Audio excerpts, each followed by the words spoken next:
இப்ப நீங்க கேட்டுட்டு இருந்தேன்ல, நான் கான்ஃபிகர் கேட்டிருந்தேன்ல, 8th ஜெனரேஷன். இப்ப பாத்தீங்கன்னா நம்ம முன்னாடி அந்த கார்னர்ல ஒரு கடையில கேட்டோம் பத்தியா, அது ரேட்டும் கூட, பட் ஆனா கான்ஃபிகர் கம்மியா இருந்துச்சு. சரி, பட் இங்க பாத்தீங்கன்னாக்கா நம்ம கான்ஃபிகர் என்னென்ன சாஃப்ட்வேர் நம்மளுக்கு வேணுமோ இம்பார்ட்டன்ட் மட்டும், கண்ணாபனா அள்ளி போடாம, ஏதோ வியாபாரத்துக்கு அள்ளி போடாம இம்பார்ட்டன்டான மட்டும் போட்டுருக்காங்க. வித் டச்சோட நம்மளுக்கு வந்துருச்சு. நம்ம எதிர்பார்த்தது எல்லாமே இதுல கரெக்டா இருக்கு. சரி சரி. ஸோ அதான் நிறைய பேர் வேற சொல்லியிருந்தாங்க, டெக்மார்ட் கேளுங்க. கடைசியில வந்து பார்த்தா அவருக்கு தெரிஞ்சவரை வேற இருந்துச்சாரு.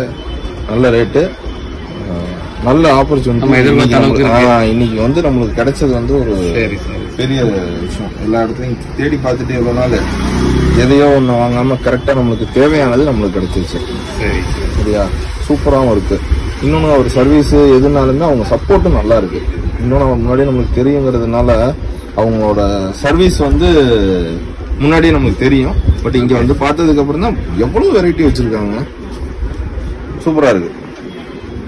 நீ பையன்கிட்ட சொல்லுங்க, தஞ்சாவூர் நம்ம ரெஃபர் பண்ணுவோம், ஃப்ரெண்ட்ஸ் சர்க்கிள் எல்லாம் கொஞ்சம் சொல்லியா, அங்கே பர்ச்சேஸ் பண்ண சொல்லுங்க. வைத்தி கூட கேட்டிருக்காப்புல, வைத்திட்ட இதை நான் அனுப்பிச்சு விட்டுட்டு அதுக்கப்புறம் என்னன்னு கேட்டேன். சரி, ஓகே, சூப்பரா இருக்கு.